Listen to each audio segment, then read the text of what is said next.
Good afternoon, Montclair.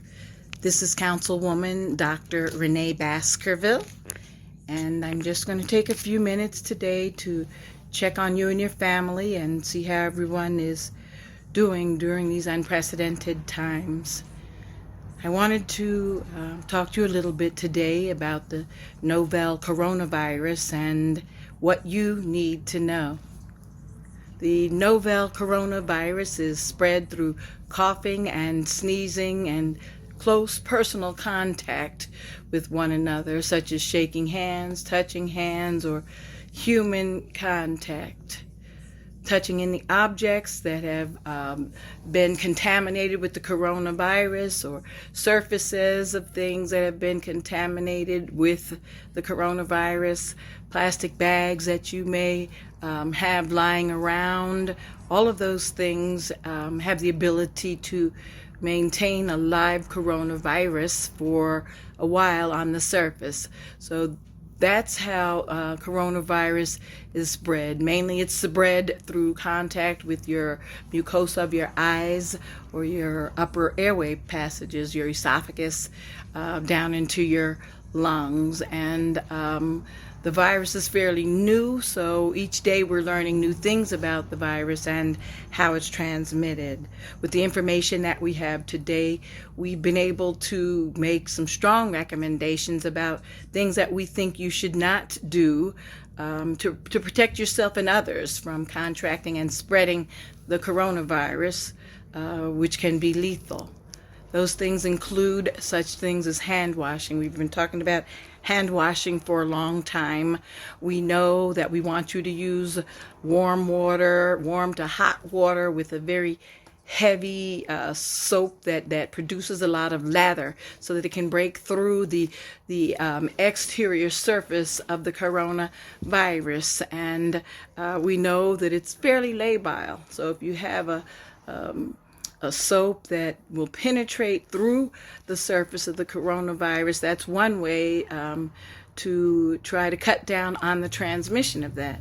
We've been teaching people how to wash their hands for a while now, but the best way for people to learn how to wash their hands is if you have a person in pre-K in your house or nearby, ask them and they'll show you. Certainly our pre-K students know exactly how to wash your hands. They know that you should wash your hands for at least 20 seconds with soap in between your fingers, the back of your hands, and they will go so far as to sing the ABC song for you. So if you're blessed to have a child around you at the pre-K age, ask them, show me how to wash your hands and why do we do that? And they'll be able to tell you to kill germs, and they'll be able to sing the ABC song for you. And so while we're doing something that is essential to stop the spread of the coronavirus, you're also engaging that young learner and giving them attention that maybe if we were rushing off to a job in a location where we had to leave our house, we wouldn't have time to do that. So let's value every moment that we're blessed with and make the most of every moment. And certainly that's one of the ways. I used to look forward to that when I was going into the early childhood department in East Orange. So we need to know about the symptoms of the coronavirus, and if you've been in contact with somebody that has the coronavirus, when would we expect you to start showing symptoms? So generally, they may appear anywhere from 2 to as long as 14 days after exposure to the virus, and some people may have minimum to no symptoms. So if you're going to have symptoms, what generally are those symptoms? Generally, you will expect to have a fever, sometimes as high as 103 or higher. You would expect to have cough, sometimes productive, sometimes just a dry cough. Oftentimes you would have difficulty breathing, and you would be not feeling yourself. Some people become severely ill, and some people on the other end of the spectrum have no symptoms whatsoever. Some people have described just feeling like they weren't themselves, or they felt as though their head was heavy and they didn't have clarity, but they weren't sure of what was going on. Other people had a slight, clear nasal discharge, and lethargy. And so the spectrum, while I described first the most common symptoms that we've seen to date with the coronavirus, certainly some people have no symptoms and their variations. And so if you find that you're just not feeling like yourself, first of all, if you think you've been exposed to the coronavirus, you should self-quarantine and stay inside of the house for at least 14 days. And now we're asking people to do that pretty much anyway, unless you need to go on emergency run. That would include pharmacy visit. That would include to get essential food products, and not very much else, although I know a lot of people are there. Certainly if you're on the front line and you are a healthcare provider or a public safety worker or other people that are out here trying to save lives, we value you and we thank you, and we are indebted to you and just grateful that you would come forward at this time and be on the front line so that we can live. And so I say thank you to those of you, and God bless you and your families.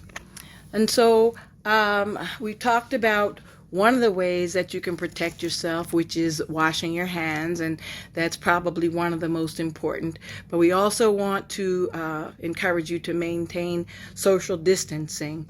And we talk about social distancing, and we say a minimum of 6 feet away from other people. Some people take that to mean that we want you to go out and just remain 6 feet. So first and foremost, we want you to stay inside for as much as you can and away from people.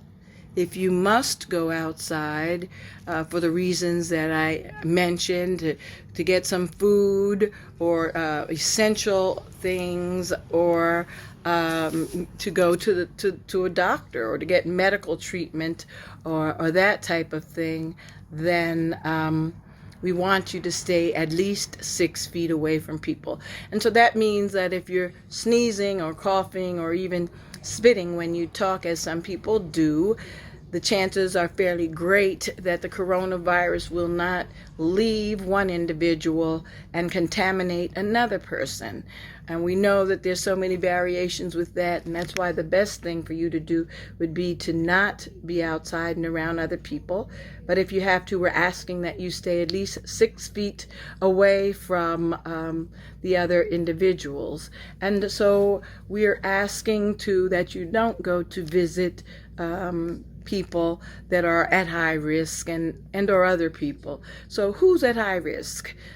Certainly we talk about the age group of 60 and over, but we know there are many people that are much younger than 60 who've also contracted the coronavirus and become very ill, and some even succumbed to the coronavirus that are under 60. So let's not be fooled by this number of 60 years old. That was just something in the beginning to give people guidelines, approximately what time they would expect the average American individual to start showing some changes in their immune system, or might they have some type of medical illnesses, illnesses such as diabetes and high blood pressure. Certainly if you're being treated for any type of immunocompromised things, any of the endocrine diseases that would affect your immune system. All of those are things that medically people may have that would make them at high risk for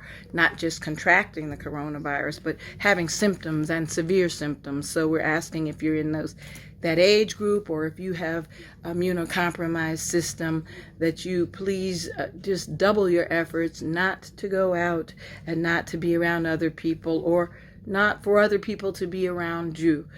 Act as though you have the virus and you don't want to share that with anybody. So just self-quarantine yourself and keep yourself away from others for as much as you can. So those are some of the things that you've all heard more times than not. And I just wanted to make sure that you are aware. I also want to make sure that you know that we are here for you in Montclair Township.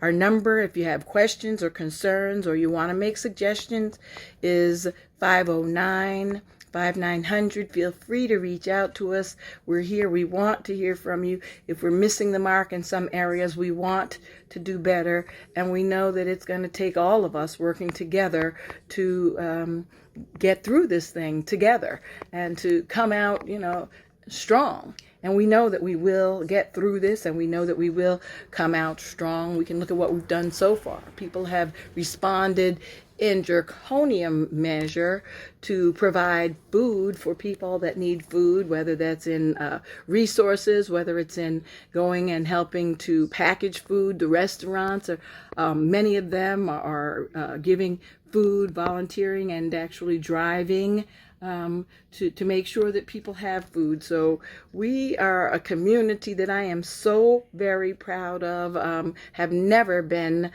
more happy to be say that I am a proud Montclarian, and I'm grateful to be here during such a time.